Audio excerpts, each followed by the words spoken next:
네, 여러분 반갑습니다.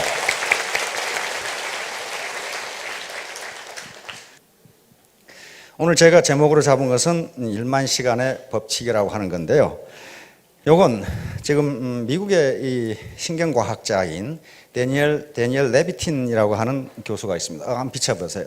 데니엘 레비틴 교수인데, 네, 제 양반입니다. 데니엘 레비틴 교수가 지금 캐나다 이 맥길 대학의 신경과학 교수이자 심리학 교수이고 음악이론 교수이자 컴퓨터과학 교수 그리고 교육학 교수로 있는 분입니다.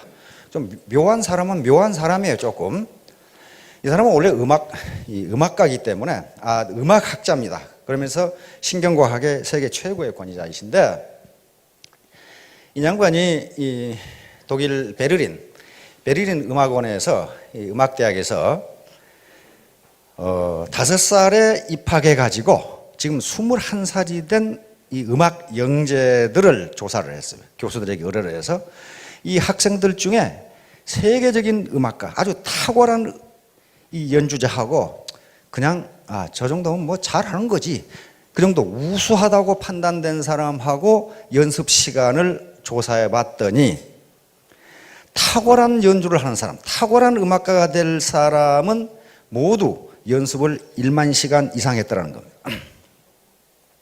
그런데 우수하다고, 그냥 우수한 정도다라고 판정을 받은 학생들은 연습을 8,000시간을 했더랍니다. 그러니까 그 연습 시간 2,000시간의 차이가 어떤 학생은 세계적인 연주가가 되고 어떤 학생은 그저 그런 연주가가 되고, 그런 차이가 나더라는 겁니다. 그래서 이 레비틴 교수는 이게 도대체 무엇 때문에 그러는가? 그러면 음악가만 그러는가? 그래서 모든 분야에 그저 보통인 사람과 그 분야에 탁월한 사람들의 연습 시간을 모두 조사를 했어요. 농구 선수를 조사했어요. 그래서 농구 선수를 조사해 봤더니 역시 세계적인 농구 선수는 연습 시간이 10,000시간 이상이더라는 거예요. 요 배구 선수를 조사했고, 스케이트 선수를 조사했고, 피아니스트 조사하고, 그 다음에 심지어는 뭐까지 조사했냐면 도둑놈까지 조사했어요. 도둑질을 잘하는 놈과 못하는 놈은 연습 시간이 어느 정도인가. 근데 역시 세계적인 도둑놈은 도둑질 연습을 10,000시간 이상 했더라는 거예요. 그래서 이분이 결론을 내렸습니다. 어떤 사람이든 그 IQ에 관계없이, 초기에 일을 시작할 때의 능력에 관계없이 무조건 그 분야에서 성공하려면은 10,000시간 이상 연습하지 않으면 안 된다는 결론에 도달했습니다. 그래서 많은 학자들이 벌떼처럼 달라들어가지고 과연 그런가를 연구해 봤더니 지금까지 학자들이 연구한 결과는 단 하나의 예외도 없다는 거예요. 단 하나의 예외도 없다. 적어도 본받을 만큼 성공한 사람들은 1만 시간 이상 훈련이나 연습을 하지 않은 사람이 단 한 사람도 없다. 심지어는 도둑놈까지 똑같다. 가수도 그렇고 다 똑같다. 근데 이 1만 시간의 법칙이 세상에 크게 알려지게 된 건 말콤 그래드웰이라고 하는 사람이 있습니다. 말콤 그래드웰이라는 지금 뉴요커에 거기서 기사를 썼고 지금은 이 저술가로 있는데, 이 양반이 써서 아주 세계적인 베스트셀러가 된 아웃라이어라는 책이 있습니다. 우리나라 지금 시중에도 번역돼 나와 있어요. The Story of Success에서 성공 이야기. 이 사람이 쓴 이 책이 나옴으로써 지금까지 성공에 대한 관념이 완전히 바뀌었어요. 다시 말하면 지금까지는 성공하는 사람은 원래 타고날 때 유전자 자체가 다르다, 머리가 좋았다 그랬는데 그렇지가 않더라는 거예요. 전혀 그렇지가 않더라는 거예요. 적어도 아무리 머리가 좋아도 1만 시간 이상 연습하지 않고는, 1만 시간 이상 훈련하지 않고는 일정한 수준에 도달할 수 없다는 결론에 도달했어요. 그래서 이 사람이 몇 사람은 예를 들었습니다. 모차르트는 인류가 낳은 가장 위대한 음악자라고 그러죠. 기록에 의하면 6살 때부터 작곡을 시작했다고 그러니까. 그러나 6살 때부터 작곡을 시작했는데 지금 음악학자들은 그것은 모차르트가 한 것이 아니고 모차르트 아버지가 했다고 믿고 있습니다. 그리고 모차르트가 실제로 작곡을 시작한 것은 11살 때 시작했어요. 피아노 협주곡을 작곡을 시작했는데 그때 작곡한 것은 별것도 아니에요. 그런데 10년 후인 21살 때 작곡한 피아노 작곡한 피아노 협주곡부터 드디어 명곡이 되기 시작합니다. 다시 말하면 10년간 죽으라고 했다는 거예요. 10년간. 10년간. 하루에 3시간 10년간 하면 10,000시간이 돼요. 두 번째로 예를 든 게 빌 조이라고 하는 사람이 있습니다. 빌 조이 하면 사진 한번 비춰요. 빌 조이. 빌 조이인데요. 빌 조이는 잘 모르실지 모르겠는데 선 마이크로 시스템이라는 회사가 있어요. 우리나라에 들어와 있죠? 선 마이크로 시스템. 그게 워크스테이션을 세계적으로 독점하고 있는 이 회사이고 이 인터넷에서 자바 프로그램을 개발한 사람입니다. 지금도 쓰고 있죠. 30년 전에 개발했는데 이 양반은 수학 천재입니다. 대학 우리 같으면 SAT니까 우리 같은 대학 예비고사 수능 시험이죠. 수능 시험 수학에 만점을 맞았으니까. 그러면 이 사람이 만점을 맞았으니까 그런 이 컴퓨터 천재가 되느냐? 천만의 말씀이에요. 자기 증언에 의하면 71년 대학에 들어가서 무려 5년간을 하루에 3시간밖에 안 했어요. 뭐 했느냐? 자판 위에서 엎드려 자면서 컴퓨터 프로그램을 했습니다. 그게 1만 시간이 넘어요. 자기 입으로 내가 그 프로그램을 연습한 게 1만 시간이 넘는다 이렇게 이야기를 했어요. 그래 지금 세계적인 선 마이크로 시스템이라는 회사를 만든 사람이에요. 세계적인 프로그래머가 됐고 인터넷에서는 오히려 마이크로소프트보다 더 언어로서는 낮게 보는 사람입니다. 그 다음에 또 이 말콤 글래드웰이 같은 사람 중에 역시 누가 나와요? 비틀즈가 나와요. 비틀즈 아시죠? 1960년대 음악뿐만 아니라 세계 사회와 문화를 완전히 뒤집어 놓은 비틀즈. 비틀즈는 영국의 리버풀이라고 하는 작은 도시에서 결성된 그게 밴드 마스터들입니다. 보컬 사운드란 말이에요. 4명이 했죠. 존 레논, 그 다음에 조지 해리슨, 그 다음에 폴 맥카트니, 그리고 링고 스타 4사람이죠. 이 사람들이 이렇게 세계를 뒤집어 버린 것은 음악 천재여서가 아니고 물론 음악에 자질이 있죠. 존 레논 같은 사람은 독일 함부르크에 가가지고 무려 4년 동안 하루에 8시간씩 연주를 한 거예요. 남들이 놀고 있을 때. 그래가지고 그런 세계를 뒤집어 버리는 음악이 나온 거예요. 그 다음에 빌 게이츠 예를 또 들고 있어요. 말끔 그래도. 빌 게이츠는 뭐 마이크로소프트는 모르는 사람이 없을 거예요. 빌 게이츠 그 친구는 하버드 대학 2년을 중퇴한 사람이거든요. 그러니까 대학 가다 중퇴하면 성공하는가 보다. 천만의 말씀. 그렇게 되는 게 아니에요. 중학교 2학년 때부터 무려 5년을 컴퓨터 프로그램을 했어요. 완전히 거기 빠져가지고 그것만 했어요. 그래서 남들이 컴퓨터라는 게 뭔지를 모르는 시기에 무려 1만 시간 이상의 프로그램을 한 거예요. 그래가지고 하버드 대학을 다닐 필요가 없어진 거예요. 그 분야에 세계 최고가 돼버리니까. 이와 같이 말콤 그래드웰은 여러 가지 사례를 들면서 그 머리가 아무리 좋아도 1만 시간 이상을 연습하지 않으면 그 누구도 성공할 수 없다. 그래서 많은 학자들이 이제 데니얼 레비틴 교수에게 질문을 했습니다.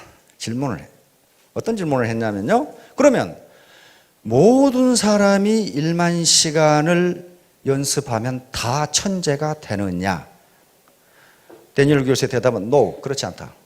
모든 사람이 1만 시간을 연습한다고 해서 천재가 되는 건 아니지만 그러나 세계적으로 성공한 사람 중에 1만 시간 이상 연습하지 않은 사람은 단 한 사람도 없다. 알겠죠? 단 한 사람도 없다.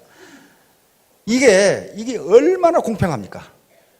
만약에 IQ가 높은 사람은 조금 덜 해도 되고 IQ가 낮은 사람은 조금 더 해야 되고 좀 몸이 건강한 사람은 조금 덜 해도 되고 그렇다면은 아마 탓할 때가 많을 거예요. 아이고 우리 부모가 나를 이렇게 나눠가지고 결국 안 되는구만.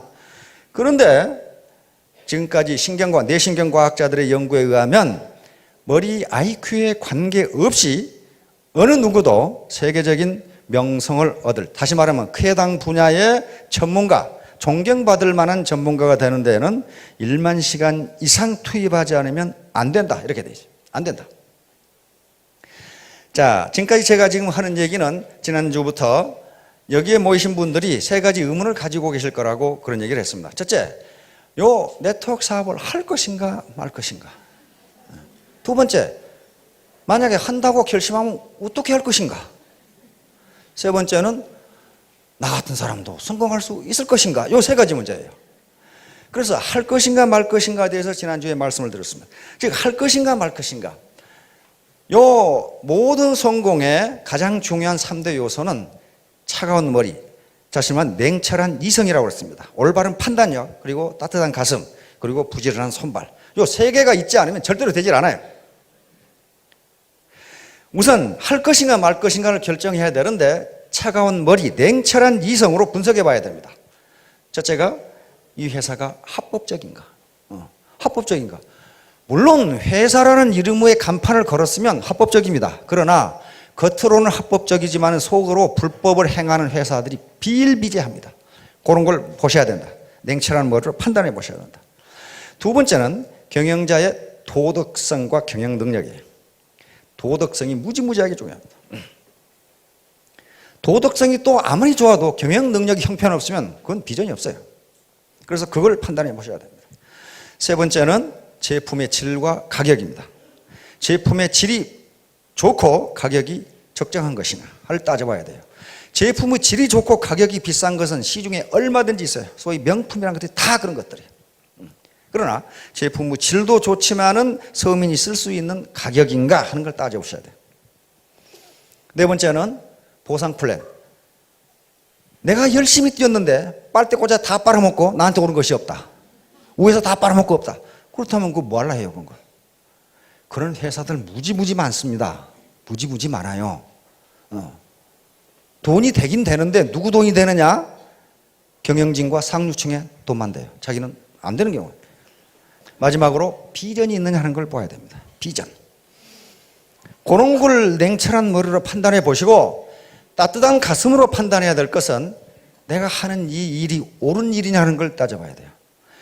합법적이지만 옳다고 할 수 없는 일이 세상에 무지무지 많아요. 그리고 기업들에 그런 게 굉장히 많습니다. 법에 저촉되지는 않지만은 저게 과연 도덕적으로 옳은 것이 하는 것들이 많아요. 예를 들어서 몇 년 전에 어디 해안에 기름이 쏟아 부어졌어요. 그렇죠? 그런데 기름 오염과 관계된 회사는 기름 제거에 나타나지도 않았고 아직까지 10원도 보상 안 해줬어요. 법적으로는 아무 하자가 없습니다. 그러나 그걸 도덕적으로 옳다고 할 수는 없어요. 그렇잖아요. 그런 일들이 비일비재해요. 그러니까 과연 내가 지금 하는 일이 요 제품 좋고 가격 좋은데 요걸 과연 내 친구나 누구에게 전달하는 것이 옳은 일인가? 그 다음에 따뜻한 마음으로 판단해야 될 게 두 번째는 보람 있는 일인 거예요. 보람이 없으면 아무 일도 못합니다. 보람에 대해서는 시간이 있으면 또 다시 한번 언젠가 이야기할 텐데요. 보람 있는 일인가? 기적의 사명선언문이라는 책이 몇 년 전에 우리 사회에서 이 베스트셀러가 된 적이 있습니다. 한 사학가가 쓴 건데요. 로라 베스라고 하는 사학가가 쓴데 거기에 우리나라 송영근이라는 분이 번역을 했는데 그 서문에 이런 얘기가 있습니다. 중세 어떤 신부가 길을 지나가는데 세 명의 석공이 돌을 쪼고 있어요. 그래서 이 신부님이 한 석공에 물었습니다. 당신은 지금 뭘 하고 있습니까? 그러니까 이 석공이 대답하는 게 보면 모르셔. 돌 쪼고 있지 않소. 두 번째 석공에게 또 물었습니다. 뭘 하고 계십니까? 목구멍이 포도청이라 돌 쪼고 있지 않소. 세 번째 석공에게 또 물었습니다. 뭘 하고 계십니까? 아름다운 성전을 지을 주춧돌을 제가 만들고 있습니다. 이렇게 대답했단 말이에요. 그러면 돌을 쪼고 있다는 행위는 똑같은데 첫 번째, 보면 모르셔. 돌 쪼고 있지 않소. 그러면 이놈은 지가 지금 뭘 하고 있는지를 모르는 거예요. 뭐 때문에 돌을 쪼고 있는지 전혀 모르는 거죠. 두 번째 석공은 목구멍이 포도청이니까 하는 수 없이 한단 말이에요. 세 번째 석공은 돌을 쪼는 하찮은 일이지만은 자기가 쪼는 이 돌이 거대한 성전에, 아름다운 성전에 주춧돌이 된다는 것을 생각하고 있으니 누가 돌을 아름답게 그리고 빨리 잘 쪼겠나 그 말이에요. 다시 말하면 이 일이 보람 있다고 생각해야 뭔가 잘 되는 거지. 돈 벌기 위해서 한다든가 하는 수 없이 한다든가 내가 지금 뭘 하고 있는지 모르고 한다든가 북한에 물 뿌린 놈처럼 그래가지고는 잘 되지 않는다 그런 말이에요. 그래서 과연 이 보람 있는 일인가를 생각해 보셔야 합니다. 오늘 말씀드리려고 하는 것은 바로 두 번째 어떻게 할 것인가 하는 거예요. 어떻게 할 것인가. 바로 1만 시간의 법칙이라는 게 반드시 필요하다. 반드시 필요하다. 왜 1만 시간이라는 게 필요하냐? 왜 1만 시간이라는 게 필요하냐? 뭔가를 극복하는데 그 정도 시간이 필요하다. 뭔가를 극복하는데. 그런데 1만 시간이 어떤 시간인가 생각해 보면 하루에 3시간씩에서 3년이 걸리는 시간이고 하루에 6시간씩 하면 5년이 걸리는 시간입니다. 바로 빌 게이츠나 아까 빌 조이라든가 비틀즈라든가 하는 사람들은, 비틀즈는 자기 증언에 의하면 하루에 8시간씩 연주를 했다고 그래요. 그래서 4년을 했어요. 그러니까 세계적인 음악가 되어버렸어요. 빌 조이와 이 빌 게이츠도 자기들 증언에 하면 5년간을 그렇게 했어요. 새벽 3시, 4시까지 계속 하루에 2-3시간 자고 컴퓨터 프로그래밍을 했다고, 그래서 자신들 입으로 1만 시간이 넘을 거라고 그렇게 이야기를 합니다. 그래서 세계적인 컴퓨터 프로그래머가 됐고 세계적인 기업의 경영자가 됐습니다. 그걸 더 열심히 한다면, 예를 들면 하루에 10시간씩을 투입한다면 3년이 걸리는 시간입니다. 아까 여기 있었던 리더들이 전부 다 3년 만에 올라온 사람입니다. 밤낮 없이 뛴 사람들이. 밤낮 없이. 자, 그래서요, 1만 시간의 법칙은 자연의 법칙과 거의 같습니다. 레비틴 교수에게 물었어요. 어째서 1만 시간이냐? 하필이면 왜 1만 시간이냐? 그러니까 레비틴 교수가 대답하기를, 이 사람은 신경과학자입니다. 뇌신경과학자예요. 그래서 뇌신경과학 중에서도 우리 인간이 음악을 어떻게 인식하는가를 연구하는 사람이에요.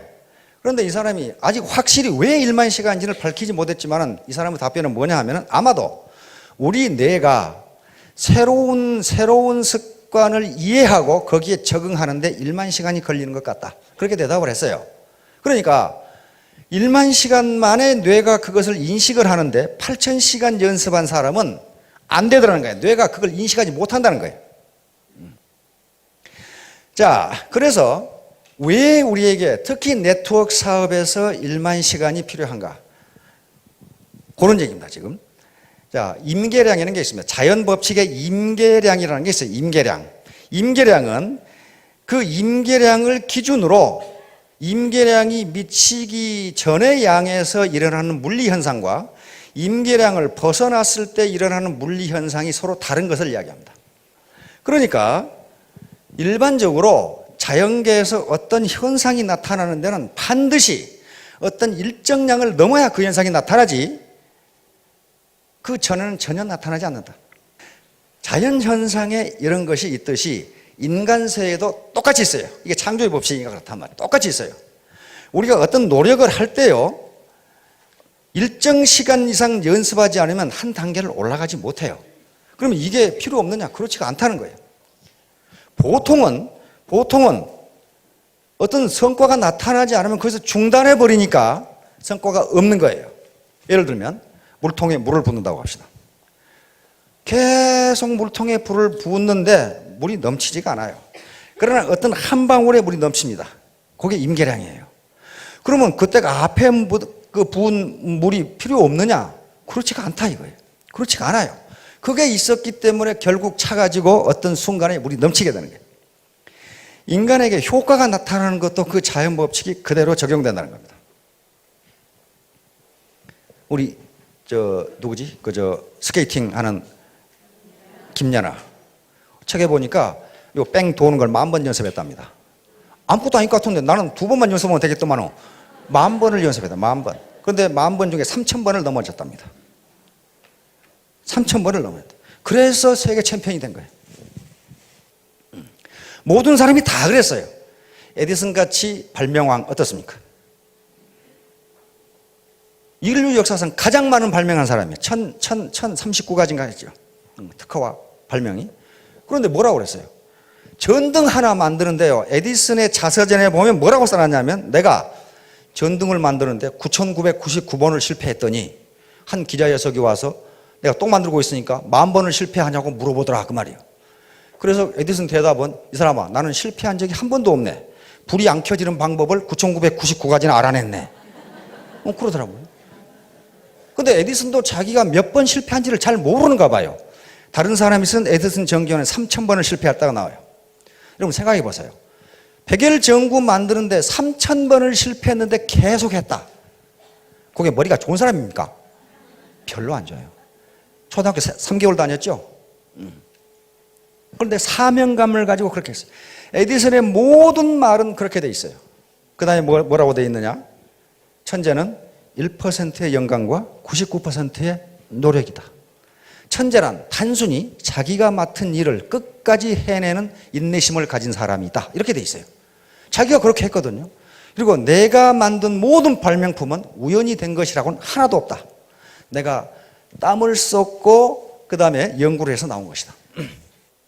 얼마 전에 우리 아침형 인간이라는 책이 베스트셀러가 됐어요. 일본인 의사가 쓴 겁니다.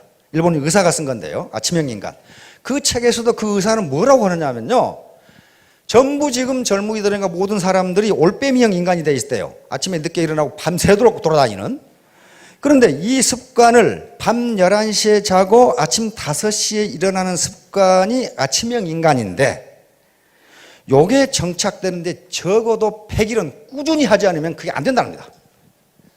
그 의사 얘기예요, 의사가. 의사 얘기예요. 100일은 해야 그게 된대요. 심지어는요, 대관령에서 명태 가지고 황태 만드는데도 100일은 해야 된답니다. 그 자료를 조사해 보니까 그게 20번을 얼었다 녹아야 된다는데요. 20번을 얼었다 녹았다 하고 바람이 불어야 되고 그런데 그게 약 100일 걸린답니다. 그렇지 않고서는 맛있는 황태가 안 된대요. 100이라는 의미가 그런 의미를 가지고 있습니다. 그 다음에 더욱더 과학적인 것은요. 우리 몸의 세포가 60조 개라고 그러는데 그건 누가 세봤는지는 잘 모르겠어요. 하여간 무지하게 많아요. 근데 하루에 수백여 개가 죽고 수백여 개가 새로 생겨난답니다. 그러면 예를 들어 500여 개가 죽는다. 그러면 우리 몸이 새로운 세포로 완전히 바꿔지는데 얼마 걸려요? 100일이 걸립니다. 100일이 걸려요. 그래서 아들 군대 갈 때 아이고 이 자식 잘 갔다 오라 이렇게 아는 분은 100일 후에 휴가 나오면 그 몸뚱이는 다른 몸뚱이에요. 전혀 처음에 안 왔던 몸뚱이는 전혀 아니에요.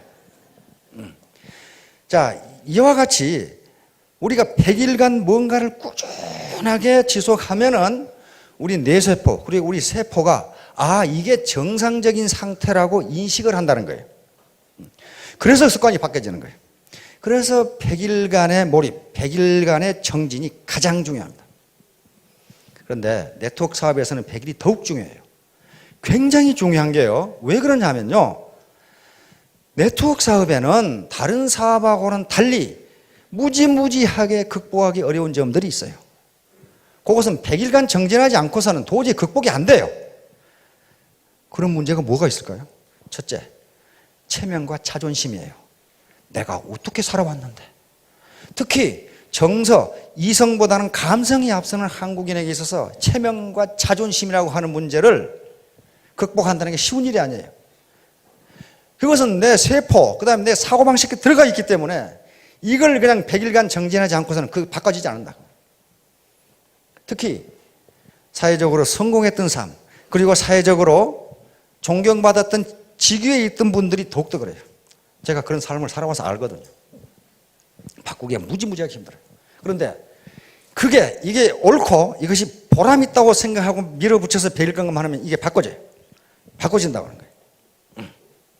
엊그제 지난주에 제가 이사를 했고 또 쿠웨이트 대사를 하던 친구가 귀국을 했어요. 그래서 입국 축하 겸 지금 본부대사로 있는데 이모부 장군들하고 교수 한 10여 명을 초청해서 집에서 파티를 했습니다. 그런데 그 대사 부인이 애터미 화장품을 보더니 깜짝 놀래요. 이거 어디서 났냐고 물어보더라고.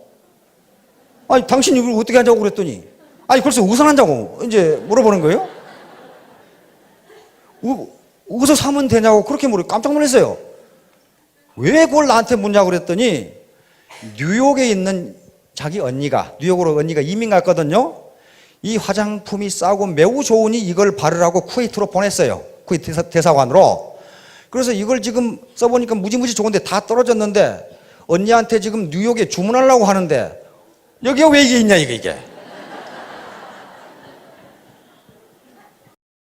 그래서 내가 그 부인들 집합시켜놓고 일장 훈시를 이제 하고 이 화장품을 한 달간 바르면 우리 문대사라든가 여러 장군들이 아침에 일어나서 아가씨 어디서 오셨냐고 이렇게 물을 거다. 그랬더니 이 대사 부인이 자기는 지금 이거 한 통을 다 발랐는데 이 문대사가 이 아가씨라고 안 부른다. 그래서 제가 답변하기를 너무 적게 바르니까 그런다. 왕창 발라라. 이제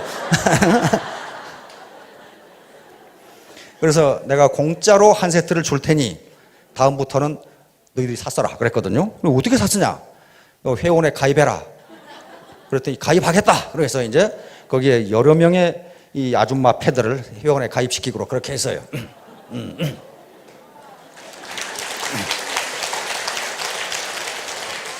이렇게 자기가 체험을 해보면 지금까지 가졌던 부정적인 인식을 바꿀 수가 있는데 그걸 적어도 100일 동안을 해야 된다. 100일 동안. 그 다음에 뭐 하는데 100일이 걸리냐면요. 이놈 계급장 떼는데 100일이 걸려요. 계급장을 여러 개 달고 있거든요. 저도 여러 개 달고 있었어요. 에? 육사 졸업했지. 서울대학 졸업했지. 사관학교 교수였지. 미국에 유학 갔다 왔지. 박사학위 받았지. 육군 대령이었지. 그러니까 계급장 여러 개 붙어 있어. 이걸 떼기가 무지무지 어려워요. 지금 이 중에도 저보다 훌륭한 사람들이 무지무지 많아요. 공학 박사도 있고 심리학 박사, 정형학 박사, 경영학 박사, 그다음에 회사 회장했던 분, 사장했던 분 많습니다. 수백억 수주를 받아서 일했던 분 많아요. 그런데 그 양반들 열심히 하시는 거 보면은 계급장을 완전히 뗐어요. 근데 지금도 계급장 붙이고 있는 사람이 죄다 많아, 굉장히 많아요. 그럼 100일간 정진을 안 해서 그래요. 계급장 그거 아무 필요 없어요. 자기만 그것이 계급장이라고 생각하지 다른 파트너는 뭐라고 생각합니까? 꼴에 진짜 육갑 떨고 있는 그런 식으로 전혀 인식을 하잖아요. 전혀 안 하죠. 그게 공주병하고 왕자병이에요. 공주병과 왕자병이 들었다는 것은요, 공주와 왕자가 아니란 걸 의미합니다. 진짜 공주와 진짜 왕자는 그런 병에 걸리질 않아요. 그렇잖아요. 그런 사람들은요, 다른 사람을 우습게 봐요. 내가 누군데? 야, 근데 공주병에 걸린 분들을 보면요, 그 얼굴이 공주가 아니에요, 사실은. 아주 평범한데 자기는 공주라고 생각한단 말이에요. 그런 분들이 많아요. 어떤 성당에서 부인이 와가지고 신부님, 저는 제 얼굴이 너무 아름다워서 하루에 몇 번씩을 제 얼굴을 보고 감탄을 하는데 이것도 죄입니까? 신부님이 대답하시기를 죄는 아닙니다만은 착각입니다. 이렇게 이제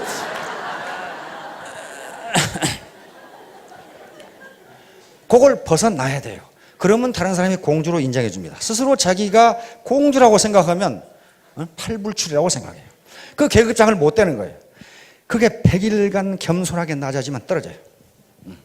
따라서 100일간 정진을 해야 됩니다. 여러분 비행기 이륙할 때 보셨죠? 어떻게 합니까? 바로 뜹니까? 바로 뜨지 못합니다. 활주로를 상당한 거리의 활주로를 달려야 뜨는데 그 슬슬 굴러갑니까? 비행기가 뜰 때 가장 파워가 셉니다. 뜰 수 있는 양력을 받아야 되죠. 엄청나게 빠른 속도로 그냥 엔진 인으로 다가다녀요. 제일 시끄러워요, 그러니까. 그렇게 하지 않고서는요, 비행기가 이륙할 수가 없어요. 그런데요, 이륙하기 직전까지 비행기는 하늘에 있는 게 아니고 어디 있어요? 땅에 있어요. 아무런 성과도 없어요. 예를 들어 활주로가 4km다. 근데 3.9km 날아갔다. 달려갔다. 아, 이거 안 뜨네. 멈췄다. 그건 땅에 있는 거예요. 바로 임계 거리를 날아가지 않으면 뜰 수 있는 양력을 받을 수가 없어요. 양력을 받을 수가 없어요. 그래서 반드시 거길 가야 되는데 학자들이 얘기하기는 대부분의 사람들이 4km를 전력으로 질주하면 뜰 수가 있는데 통상은 3km에서 끝난다는 거예요. 아이고 안 되네. 통상 그래서 에디슨이 이야기한 것처럼 성공한다는 것은 천재라고 하는 것은 자기가 한 일을 끝까지 해내는 사람이다. 이렇게 얘기하는 사람. 그러니까 그 사람이 세계 최고의 발명가가 된 겁니다. 그러면 비행기가 이륙합니다. 테이크오프 하죠. 테이크오프 하는데요. 4km에서 떴다. 그럼 수직으로 올라갑니까? 천만의 말씀. 그렇지 않아요. 비스듬히 올라갑니다. 그렇죠? 비스듬히 올라가는데요. 비스듬히 올라갈 때도 엔진 소리가 어떻습니까? 무지무지 시끄러워요. 이게 쉽지가 않다는 거예요. 이게 올라가는데 올라가는 거 계기판 앞에 좌석 앞에 요 고도 나오죠? 보세요. 이렇게 올라가다 또 이렇게 가요. 그렇죠? 이렇게 가다 이렇게. 그러다가 어떻습니까? 난기류 만나면은 막 비행기가 요동을 치죠.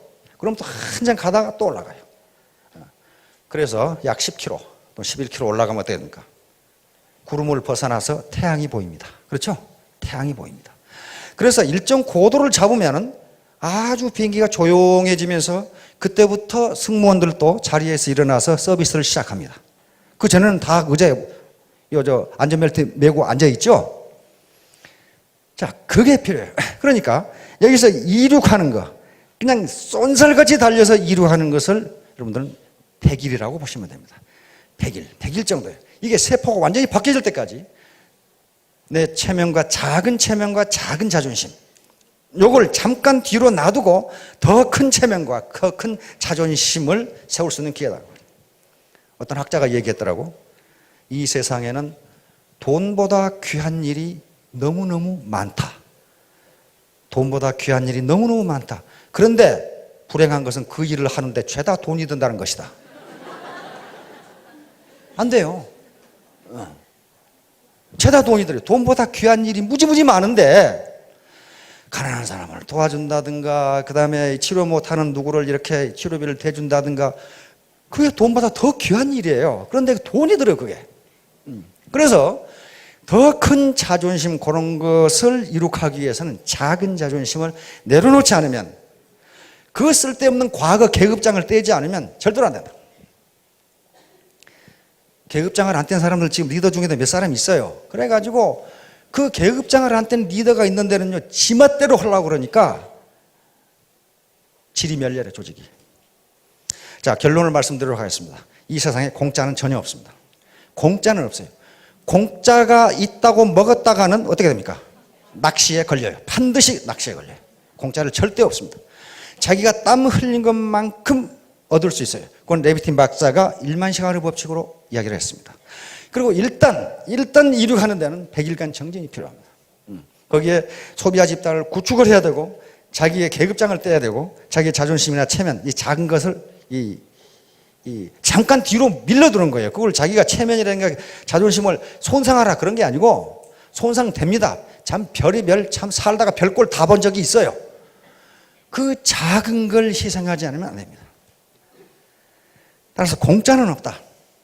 그리고 신은 새를 위해서 벌레를 만들었지만은 벌레를 둥지에 넣어주지는 않습니다. 둥지에 넣어주지는 않기 때문에 그 벌레를 잡는 것은 새 어미의 몫이에요. 새의 몫입니다. 일찍 일어나는 새가 벌레를 잡는다는 얘기가 있습니다. 마찬가지로 사업을 할 수 있는 기회, 또는 돈을 벌 수 있는 기회는 모든 사람에게 공평하게 열려 있지만은 그 기회를 선택하느냐 마느냐는 자기에 달려 있어요.